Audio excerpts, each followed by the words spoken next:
আসসালামু আলাইকুম সুপ্রিয় শিক্ষার্থী। আজকে লাইভের যে ক্লাসটা সেটা হলো বাংলাদেশের সংবিধান। যথারীতি এটা আমাদের তৃতীয় অথবা চতুর্থ নম্বর ক্লাস। আমরা আজকে যে টপিক্সটা পড়াবো সেটা হলো বাংলাদেশের সংবিধান ও বাংলাদেশের আইনসভা। অত্যন্ত গুরুত্বপূর্ণ টপিক্স, এখান থেকে প্রতি বছরই পরীক্ষার প্রশ্ন আসে, সুতরাং খুব গুরুত্ব সহকারে এই টপিক্সটা কমপ্লিট করতে হবে। তাহলে শুরু করে দেই। বাংলাদেশের সংবিধান 1971 সালে দেশ স্বাধীন হওয়ার পরে নতুন একটা দেশ, এই দেশ পরিচালনার জন্য প্রয়োজন হয়ে পড়ে সংবিধানের, যার ফলশ্রুতিতে সংবিধান তৈরির জন্যে গঠন করা হয় গণপরিষদ। গণপরিষদটা কীভাবে গঠিত হয়?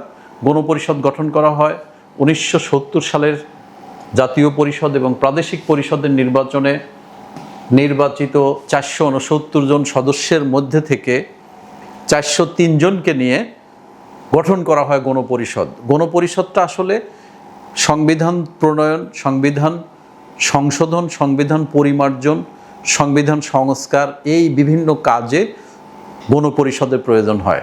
গণপরিষদের সদস্য হওয়ার জন্য যে ইয়েটা থাকে সেটা হলো জনগণের সরাসরি ভোটে বা প্রত্যক্ষ ভোটে নির্বাচিত সদস্য, অথবা যদি উপনিবেশ হয় তাহলে রাষ্ট্র কর্তৃক নির্ধারিত ব্যক্তিবর্গের সমাবেশই হলো গণপরিষদ। এই গণপরিষদের কাজ হলো সংবিধান প্রণয়ন করা। সেই গণপরিষদ গঠন করা হয়। বিচারপতি আবু সাঈদ 23শে মার্চ 1972 গণপরিষদ আদেশ জারি করে 403 জনকে নিয়ে গণপরিষদ গঠিত হয়। এই 403 জনকে নিয়ে গণপরিষদের প্রথম অধিবেশন বসে হলো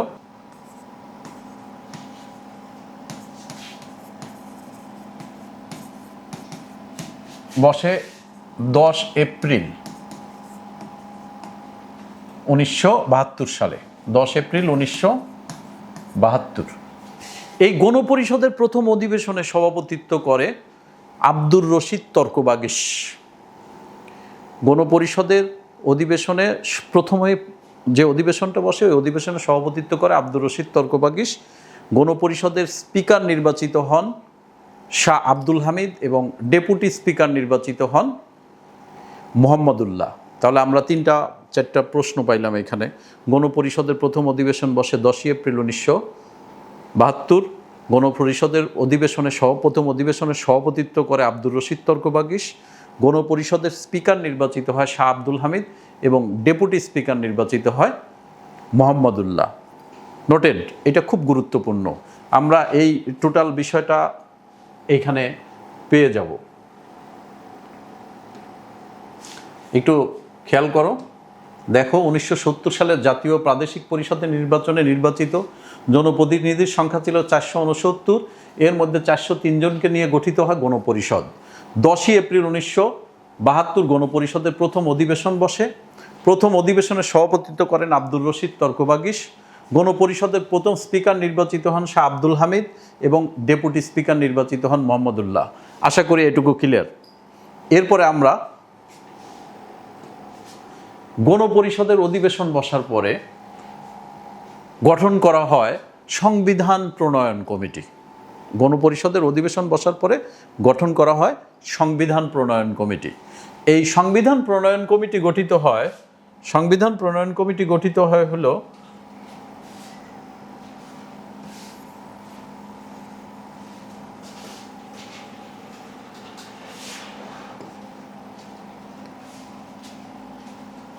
34 সদস্য বিশিষ্ট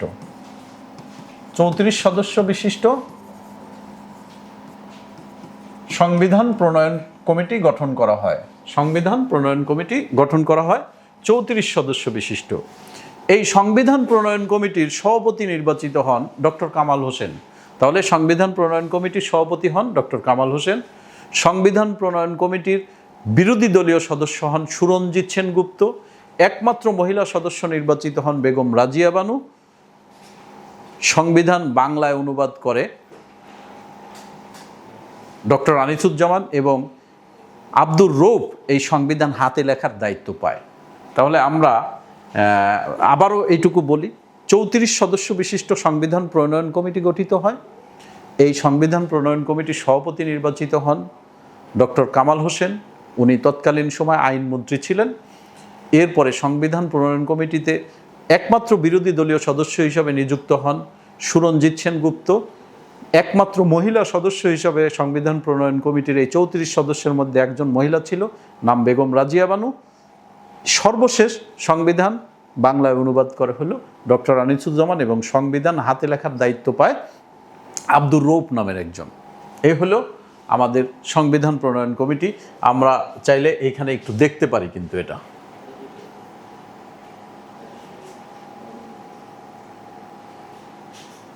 সংবিধান প্রণয়ন কমিটি 34 সদস্য বিশিষ্ট সংবিধান প্রণয়ন কমিটি গঠন করা হয়। সভাপতি নির্বাচিত হন ডক্টর কামাল হোসেন। বিরোধী দলীয় সদস্য ছিলেন সুরঞ্জিত সেনগুপ্ত। একমাত্র মহিলা সদস্য বেগম রাজিয়া বানু। বাংলায় অনুবাদে ছিলেন ডক্টর আনিসুজ্জামান। আশা করি এই পয়েন্টটাও আপনারা বুঝতে পারছেন। এবার সংবিধান প্রণয়ন কমিটি 23শে এপ্রিল 1972 সালে তারা প্রথম বৈঠক করে। বৈঠক করার পরে মোটামুটি সারা দেশ থেকে বিভিন্নভাবে বিভিন্ন মানুষের মতামত নিয়ে তারা একটা খসড়া সংবিধান তৈরি করে 3-4 মাস ব্যাপী সময় নিয়ে। এই খসড়া সংবিধানটা 11ই অক্টোবর 1972 সালে খসড়া সংবিধান চূড়ান্ত হয়। 11ই অক্টোবর 1972 খসড়া সংবিধান চূড়ান্ত হয়। 4 নভেম্বর 1972 সালে গণপরিষদে এই খসড়া সংবিধান গৃহীত হয়। এই 4 নভেম্বর থেকে শুরু করে 16ই ডিসেম্বরের আগ পর্যন্ত সংসদে ব্যাপক আলোচনার পরে 16ই ডিসেম্বর 1972 সালে সংবিধান কার্যকর হয়। তাহলে আমরা এইখানেও 3-4টে গুরুত্বপূর্ণ প্রশ্ন পাইছি। 11ই অক্টোবর 1972 সংবিধানের খসড়া রূপ চূড়ান্ত হয়। 4 নভেম্বর 1972 খসড়া সংবিধান গণপরিষদে গৃহীত হয়। 16ই ডিসেম্বর 1972 সংবিধান কার্যকর হয়। আশা করি এটুকু আপনারা ক্লিয়ার। তাহলে সংবিধান কার্যকর হয়ে গেল। এখন বাংলাদেশের সংবিধান নিয়ে আমরা যদি আলোচনা করি, বাংলাদেশের সংবিধানের কথা যদি বলি,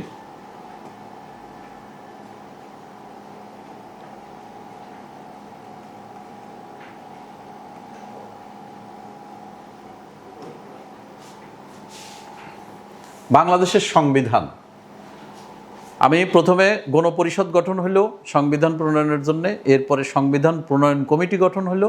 সংবিধান প্রণয়ন কমিটি সংবিধান প্রণয়ন করে 16ই ডিসেম্বর 1972 পাশ হয়ে গেল। এখন বাংলাদেশের সংবিধানটা কিসের উপর ভিত্তি করে গঠন হলো এই আলোচনা করব। তার অর্থ আমাদের এবার পয়েন্ট হলো বাংলাদেশের সংবিধানের চূড়ান্ত সংবিধান বা বাংলাদেশের সংবিধান। বাংলাদেশের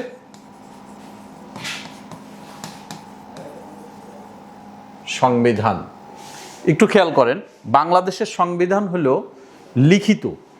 বাংলাদেশের সংবিধান একটা লিখিত দলিল। এটা দুষ্পরিবর্তনীয়, এটা পরিবর্তন করা অনেক কঠিন। তাহলে বাংলাদেশের সংবিধান লিখিত এবং দুষ্পরিবর্তনীয়। বাংলাদেশের সংবিধান লিখিত এবং দুষ্পরিবর্তনীয়। এরপরে বাংলাদেশের সংবিধান 4টা মূলনীতির উপর ভিত্তি করে প্রস্তুত। বাংলাদেশের সংবিধান 4টা মূলনীতির উপর ভিত্তি করে তৈরি করা হয়েছে। 1 নম্বর মূলনীতি হলো ধর্মনিরপেক্ষতা, 2 নম্বর মূলনীতি জাতীয়তাবাদ, 3 নম্বর মূলনীতি হলো গণতন্ত্র, 4 নম্বর মূলনীতি হলো সমাজতন্ত্র। কি কি? 1 নম্বর মূলনীতি ধর্মনিরপেক্ষতা,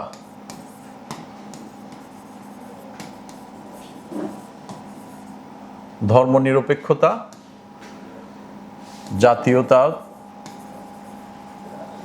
জাতীয়তাবাদ, গণতন্ত্র ও সমাজতন্ত্র। এই 4টা মূলনীতির উপরে বাংলাদেশের সংবিধান তৈরি হয়েছে। তাহলে বাংলাদেশের সংবিধান 4টে মূলনীতির উপরে প্রণীত। এখন সংবিধানের বইটা কি? সংবিধানে 153টা অনুচ্ছেদ আছে। সংবিধানে 153টা অনুচ্ছেদ আছে। এই 153টা অনুচ্ছেদ 11টা অধ্যায়ে বিভক্ত। তার অর্থ সংবিধানে 11টা অধ্যায় আছে এবং সংবিধানে 7টা তফসিল আছে। তফসিল হলো কোনো কিছুর বিবরণ। যখন কোনো আলোচ্য বিষয়কে বোধগম্য করার জন্যে অতিরিক্ত আলোচনার প্রয়োজন হয়, সেই অতিরিক্ত আলোচনাটাই হলো তফসিল। তাহলে সংবিধানে 153 53টা অনুচ্ছেদ, 11টা অধ্যায় এবং 7টা তফসিল আছে। আমাদের সংবিধান লিখিত ও দুষ্পরিবর্তনীয়। আমাদের সংবিধান 4টা মূলনীতির উপর প্রতিষ্ঠিত। 1 নম্বর মূলনীতি হলো ধর্মনিরপেক্ষতা, 2 নম্বর মূলনীতি হলো জাতীয়তাবাদ, 3 নম্বর মূলনীতি হলো গণতন্ত্র, 4 নম্বর মূলনীতি হলো সমাজতন্ত্র। আমাদের সংবিধানে 153টা অনুচ্ছেদ আছে, আমাদের সংবিধানে 11টা অধ্যায় আছে, আমাদের সংবিধানে 7টা তফসিল আছে। এই হলো বাংলাদেশের সংবিধানের চূড়ান্ত রূপ। আশা করি আমি বোঝাতে পারছি। এবার আসেন সংবিধানের অনুচ্ছেদ। 153টা অনুচ্ছেদ মনে রাখা খুবই কঠিন। আমি আপনাদের যে জিনিসটা বলতে চাচ্ছি সেটা হলো আপনারা সংবিধানের অনুচ্ছেদগুলো থেকে গুরুত্বপূর্ণ কয়েকটা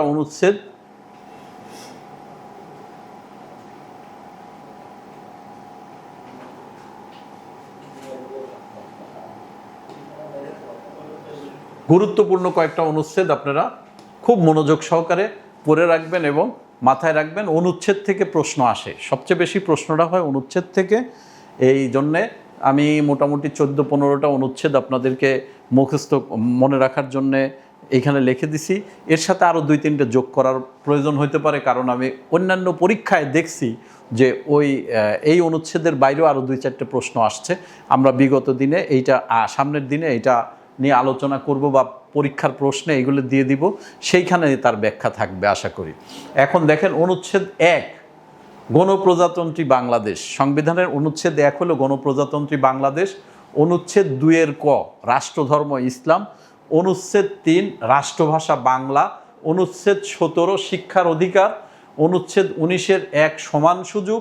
অনুচ্ছেদ 27 আইনের অধিকার। অনুচ্ছেদ 28-2 নারী পুরুষের সমান অধিকার। অনুচ্ছেদ 36 চলাফেরার স্বাধীনতা। অনুচ্ছেদ 39 চিন্তা ও বিবেকের স্বাধীনতা। অনুচ্ছেদ 39-2 বাক ও ভাব প্রকাশের স্বাধীনতা। অনুচ্ছেদ 41-1 ধর্ম অবলম্বনের স্বাধীনতা। অনুচ্ছেদ 77 ন্যায়পাল নিয়োগের স্বাধীনতা। অনুচ্ছেদ 137 সরকারি কর্ম কমিশন। অনুচ্ছেদ 141 ক জরুরি অবস্থা জারির বিধান। আবারও একটু আলোচনা করি এটা। অনুচ্ছেদে 1 আছে হলো গণপ্রজাতন্ত্রী বাংলাদেশ। গণপ্রজাতন্ত্র মানে জনগণের বাংলাদেশ। গণ মানে জনগণ, প্রজাতন্ত্র মানে জনগণের আইন। তাহলে জনগণের বাংলাদেশ, জনগণের তৈরি আইন, এটি হলো অনুচ্ছেদ 1। অনুচ্ছেদ 2 ক রাষ্ট্রধর্ম ইসলাম। অনুচ্ছেদ 2 ক হলো রাষ্ট্রধর্ম ইসলাম। অনুচ্ছেদ 3 হলো রাষ্ট্রভাষা বাংলা। অনুচ্ছেদ 17 হলো শিক্ষার অধিকার। সবারই শিক্ষা পাওয়ার অধিকার থাকবে এদেশে। সকল মানুষের, সে মেথরের ছেলে হোক, সে মন্ত্রীর ছেলে হোক, সমান অধিকার। শিক্ষা পাওয়ার ক্ষেত্রে তাদের দুইজনেরই সমান অধিকার। অনুচ্ছেদ 19-1 সমান সুযোগ। একটা সরকারি দপ্তরে মেথরের ছেলেও যেমন চাকরি করার অধিকার রাখে, বড় লোকের ছেলে হোক আর মেথরের ছেলে হোক, সবারই সমান অধিকার। মানে চাকরি হোক, যে কোনো কিছুতেই হোক, সমান অধিকার থাকবে। অনুচ্ছেদ 27 হলো আইনের অধিকার। মানে আইনের সহায়তা পাওয়ার, বিচার পাওয়ার অধিকার সবারই সমান, এইটাই বলছে আইনের অধিকার। এরপরে আসেন হলো 28-2 নারী এবং পুরুষ সমান অধিকার ভোগ করবে। নারীর ক্ষেত্রে অধিকার কম হবে, পুরুষের ক্ষেত্রে অধিকার বেশি হবে, এরকম সুযোগ নাই। নারী পুরুষের সমান অধিকার। অনুচ্ছেদ 36 চলাফেরার স্বাধীনতা। অনুচ্ছেদ 39 চিন্তা ও বিবেকের স্বাধীনতা। অনুচ্ছেদ 39-2 বাক ও ভাব প্রকাশের স্বাধীনতা। অনুচ্ছেদ 41-1 ধর্ম অবলম্বনের স্বাধীনতা। আপনার মনে হচ্ছে আমি খ্রিস্টান ধর্ম পালন করব, কারোর বাধা দেওয়ার সুযোগ নাই। আপনার মনে হচ্ছে আপনি হিন্দু ধর্ম পালন করবেন, এতেও কারোর বাধা দেওয়ার সুযোগ নাই। আচ্ছা, অনুচ্ছেদ 77 ন্যায়পাল নিয়োগের স্বাধীনতা। ন্যায়পাল হলো রাষ্ট্রীয় বিভিন্ন প্রতিষ্ঠানের ভিতরে বিভিন্ন যে তদন্ত বা বিভিন্ন কিছু করার জন্যে যে কমিটি বা যে সংস্থা কাজ করে তাই ন্যায়পাল। আচ্ছা, অনুচ্ছেদ 137 সরকারি কর্ম কমিশন। অনুচ্ছেদ 141 হলো জরুরি অবস্থা জারির বিধান। মোটামুটি এই হলো আপনার সংবিধানের অনুচ্ছেদ সমূহ। এরপরে আমাদের সংবিধান 2018 সাল পর্যন্ত, 1972 সালে তৈরি সংবিধান 2018 সাল পর্যন্ত, এ পর্যন্ত 17 বার সংশোধন হয়েছে। এই 17 বারের মধ্যে 17 বারই আমি আলোচনা করব। সংক্ষেপে আপনি যেগুলো ইম্পর্টেন্ট সেইটুকু মনে রাখবেন। আপনারা একটু মাথা ঠান্ডা করে এই বিষয়টা শুনলে ভালো হবে। আচ্ছা, come to the main point. আমরা এখন যেটা আলোচনা করব সেটা হলো সংবিধান সংশোধন। সংবিধান সংশোধনের জন্য আমাদের যেটা করতে হবে সেটা হলো, সংবিধান সংশোধন হয়েছে 1972 সালে। 16ই ডিসেম্বর আমাদের সংবিধান কার্যকর হয়। এই 1972 সালের 16ই ডিসেম্বরের পর থেকে 2018 সাল পর্যন্ত সংবিধান সংশোধন হয়েছে হলো 17 বার। আমরা এই 17 বারই সংক্ষেপে একটু আলোচনা করি। প্রথম সংশোধনী হলো যুদ্ধ অপরাধীদের বিচারের ব্যবস্থা করা। এটা হলো সংবিধানে ঢুকানো হয়েছে প্রথম সংশোধনী আকারে, সেটা হলো যুদ্ধ অপরাধীদের বিচার। দ্বিতীয় সংশোধনী হলো সংবিধানে জরুরি অবস্থা জারির বিধান। এটা হলো দ্বিতীয় সংশোধনী, জরুরি অবস্থা জারির বিধান। তৃতীয় সংশোধনী হলো মুজিব ইন্দিরা চুক্তি, তার অর্থ ছিটমহল বিনিময় চুক্তি। চতুর্থ সংশোধনী হলো মন্ত্রিপরিষদ সংসদীয় সরকার ব্যবস্থা থেকে রাষ্ট্রপতি শাসিত সরকার ব্যবস্থায় প্রত্যাবর্তন, মানে সংসদ ভেঙে দিয়ে রাষ্ট্রপতির ক্ষমতায়ন হয়, প্রধানমন্ত্রীর ক্ষমতায়ন থেকে রাষ্ট্রপতির ক্ষমতায়ন হয়। পঞ্চম সংশোধনী হলো 1975 সালের 15ই আগস্ট থেকে 1979 সাল পর্যন্ত সামরিক আইন চলাকালীন যত ধরনের আদেশ জারি হয়েছে সবগুলোর বৈধতা প্রদান, এবং সংবিধানে বিসমিল্লাহির রহমানির রহিম সংযোজন করা হয়। তার অর্থ এটা গুরুত্বপূর্ণ প্রশ্ন। সংবিধানে বিসমিল্লাহির রহমানির রহিম সংযোজন করা হয় কততম সংশোধনীর মাধ্যমে? পঞ্চম সংশোধনীর মাধ্যমে। এরপরে আরেকটা জিনিস করা হয়, রাষ্ট্রপতির পাশাপাশি উপরাষ্ট্রপতি পদ সৃষ্টি করা হয়। এটা হলো পঞ্চম সংশোধনী। এরপর আসেন ষষ্ঠ সংশোধনী। উপরাষ্ট্রপতি থেকে রাষ্ট্রপতি পদে পদোন্নতির ব্যবস্থা করা হয় ষষ্ঠ সংশোধনীর মাধ্যমে। সপ্তম সংশোধনী হলো 1982 সাল থেকে 1986 সাল পর্যন্ত আবার সামরিক আইন চলে দেশে। এই সামরিক আইনের মধ্যে যত আদেশ ছিল, যত ধরনের সরকারি আদেশ জারি করা হয়, সেগুলো সব বৈধতা প্রদান করা হয়। এটা হলো সপ্তম সংশোধনীর মাধ্যমে। অষ্টম সংশোধনী হলো খুব গুরুত্বপূর্ণ টপিক ছিল। অষ্টম সংশোধনীর এই যে আমরা পড়লাম না অনুচ্ছেদ 2 ক, এই অনুচ্ছেদ 2 কয়ে লেখা আছে না রাষ্ট্রধর্ম ইসলাম। অষ্টম সংশোধনীর গুরুত্বপূর্ণ হলো রাষ্ট্রধর্ম ইসলাম করা হয়। মানে সংবিধানে, আমাদের সংবিধান তৈরি হয়েছিল হলো ধর্ম নিরপেক্ষতাকে করে। এইটা অষ্টম সংশোধনীর মাধ্যমে, যেহেতু এটা মুসলিম সংখ্যাগরিষ্ঠ দেশ, 90-92% মুসলমান বসবাস করে এই দেশে, দ্যাট ইজ ওয়াই রাষ্ট্রধর্ম করা হয় ইসলাম। এটা হলো অষ্টম সংশোধনীর মাধ্যমে। আরও দুই তিনটে গুরুত্বপূর্ণ কাজ করা হয় অষ্টম সংশোধনীতে। সেটা হলো ঢাকা, আগে আমাদের রাজধানীর নাম ছিল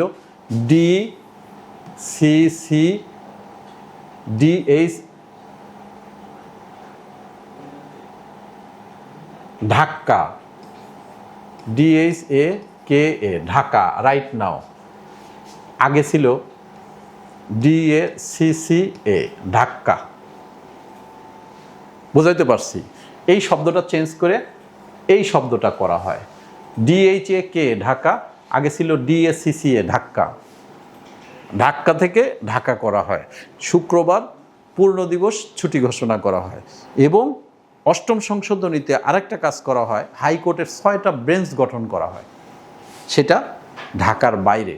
মানে হাইকোর্টকে ডিসেন্ট্রালাইজ করার জন্য 6টা বেঞ্চ করা হয়। আচ্ছা, নবম সংশোধনীতে কি করা হয়? রাষ্ট্রপতি এবং উপরাষ্ট্রপতি দুইটাই 2 মেয়াদের বেশি থাকতে পারবে না। রাষ্ট্রপতি পদের কেউ 2 মেয়াদের বেশি থাকতে পারবে না, এই সংশোধনী আনা হয়। দশম সংশোধনীতে যেটা করা হয়, সংসদে নারী আসন আরও 10 বছরের জন্য বৃদ্ধি করা হয়। সংসদে নারী আসন আরও 10 বছরের জন্য বৃদ্ধি করা, এবং রাষ্ট্রপতির মেয়াদ শেষ হওয়ার 180 দিনের মধ্যেই, শেষ হওয়ার 180 দিন পূর্বে, মানে 180 দিনের ভিতরেই নির্বাচন করতে হবে, রাষ্ট্রপতি নির্বাচন করতে হবে। এই আদেশ জারি করা, মানে এই সংশোধনী আনা হয়। এরপরে 11তম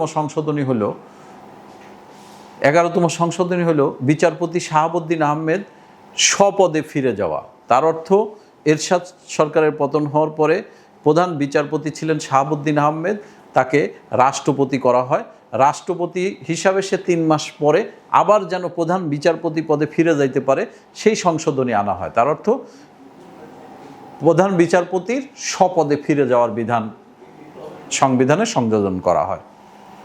12তম সংশোধনী হলো ঠিক 4র্থ সংশোধনীর বিপরীত। 4র্থ সংশোধনীতে ছিল মন্ত্রিপরিষদ শাসন থেকে প্রেসিডেন্সিয়াল গভর্নমেন্টে চলে যাওয়া। 12তম সংশোধনী হলো প্রেসিডেন্সিয়াল গভর্নমেন্ট থেকে মন্ত্রী পরিষদ মানে সংসদীয় সরকার ব্যবস্থায় ফিরে যাওয়া। ঠিক বা 4র্থ সংশোধনীর বিপরীত দিক হলো 12তম সংশোধনী। 13তম সংশোধনী হলো নির্দলীয় তত্ত্বাবধায়ক সরকার ব্যবস্থার বিধান। নির্দলীয় তত্ত্বাবধায়ক সরকার ব্যবস্থার বিধান মানে নির্বাচনকালীন নির্দলীয় নিরপেক্ষ তত্ত্বাবধায়ক সরকার দেশ চালাবে, ওরাই নির্বাচনটা করে দিবে। এটা হলো 13তম সংশোধনী। 14তম সংশোধনীতে সংসদের নারী আসন 30 থেকে 45-এ উন্নীত করা হয় এবং প্রত্যেকটা অফিস আদালতে রাষ্ট্রপ্রধান এবং সরকার প্রধান দুইজনের ছবি ঝুলানোর ব্যবস্থা করা হয়। এটা হলো 14তম সংশোধনী। 15তম সংশোধনী এইটা হইল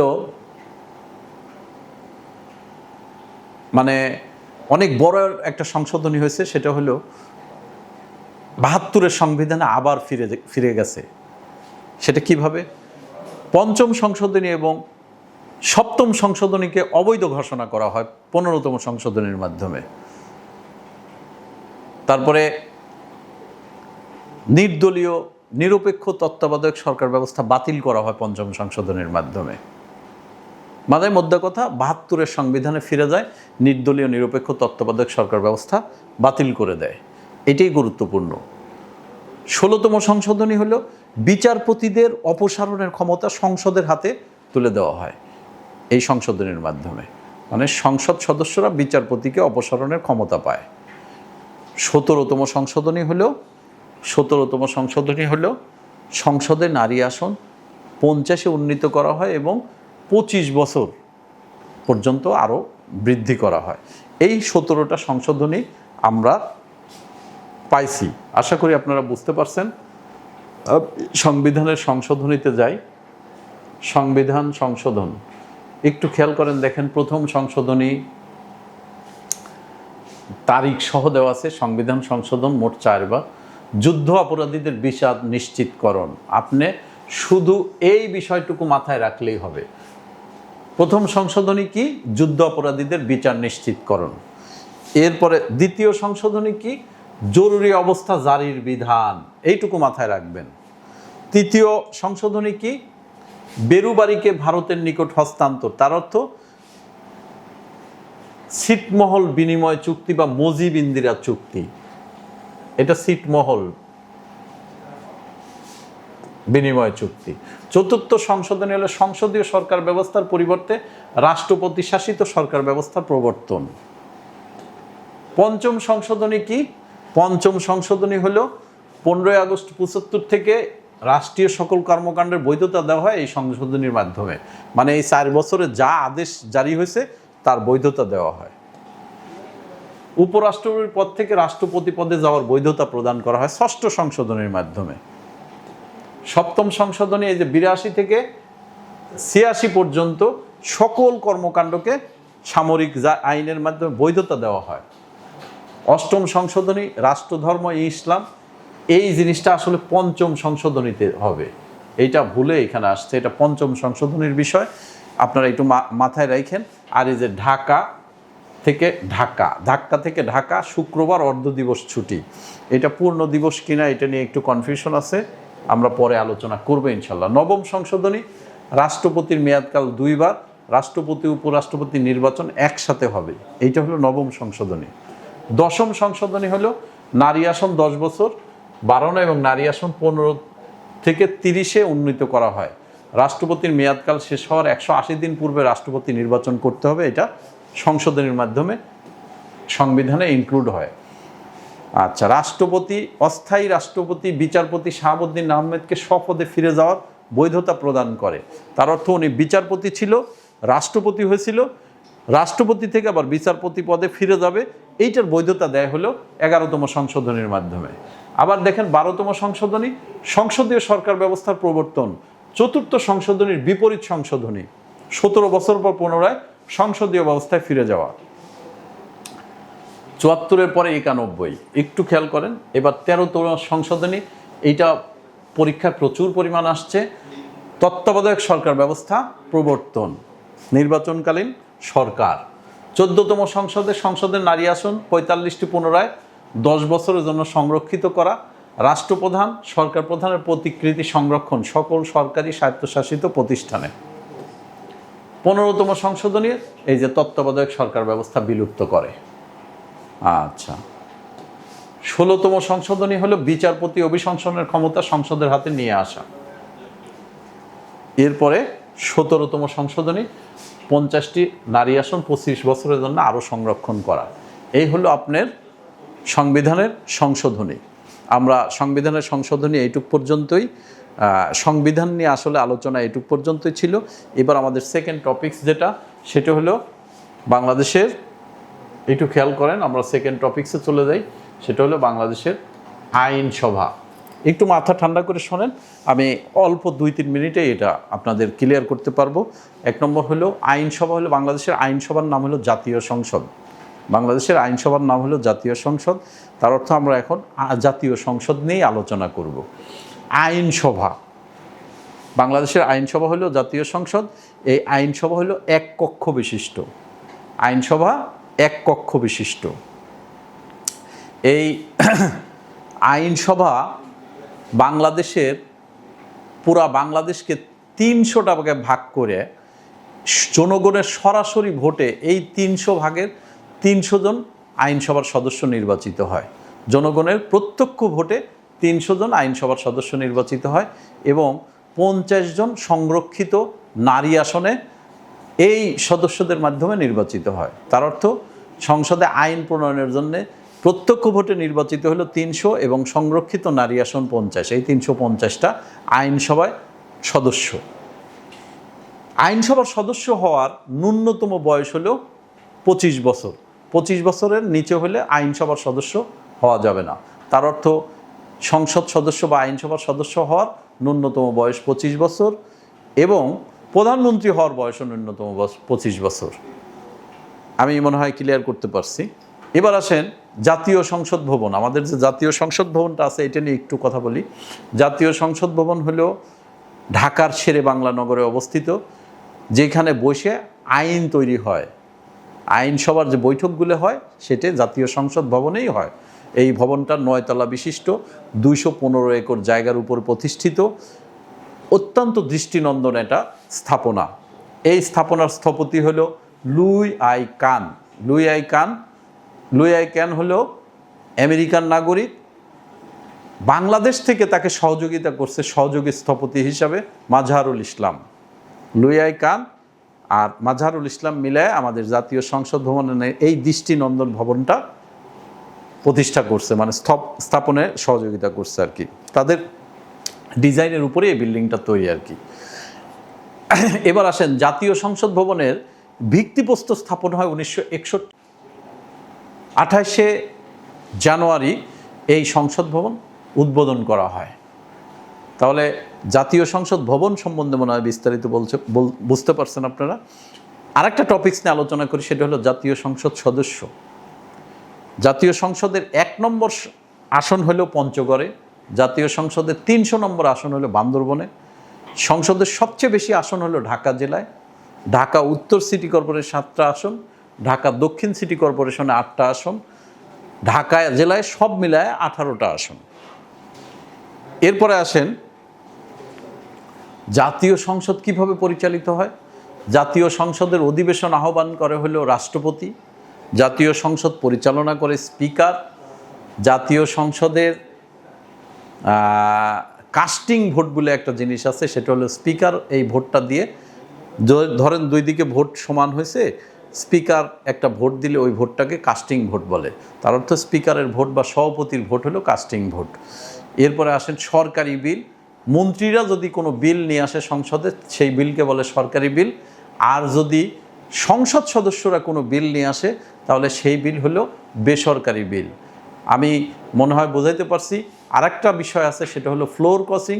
ফ্লোর ক্রসিং হলো, ধরেন আপনি বিএনপির সদস্য, আপনার দল একটা জায়গায় ভোট দেওয়ার জন্য বলতেছে, আপনি ভোট দিলেন না, অথবা ভোট দেওয়া থেকে বিরত থাকলেন, অথবা ভোট বিপরীত পক্ষে দিলেন। যদি এই কাজগুলো করেন তাহলে আপনি ফ্লোর ক্রস করলেন, তার অর্থ দলের সিদ্ধান্তের বাইরে যাওয়াকে ফ্লোর ক্রসিং বলে। আমি জাতীয় সংসদ নিয়ে মনে হয় আপনাদের বিস্তারিত বোঝাইতে পারছি। জাতীয় সংসদ নিয়ে আর গুরুত্বপূর্ণ তেমন কোনো প্রশ্ন এ পর্যন্ত আমি পাই নাই। তারপরেও আমরা পরীক্ষায় যদি কোনো কিছু পাই, আশা করি আপনাদের পরীক্ষাগুলোতে ওই প্রশ্নগুলো থাকবে। যে যে প্রশ্ন পারবেন না সেইগুলো নিয়ে অবশ্যই আলোচনার সুযোগ আছে, ক্লাসে বা অনলাইনে সকল জায়গায় আলোচনার সুযোগ আছে। আপনারা আমাদেরকে মেসেজও করতে পারবেন, আমাদের পেজে মেসেজ করলেও আমরা অ্যান্সার দিব। এবং সার্বক্ষণিক আমাদের সাথে থাকেন, আমরাও আপনাদের সাথে থাকি। তাহলেই আপনিও সফল হবেন, আমরাও সফল হব। ভালো থাকবেন সবাই, সবার মঙ্গল কামনা করছি। আল্লাহ হাফেজ।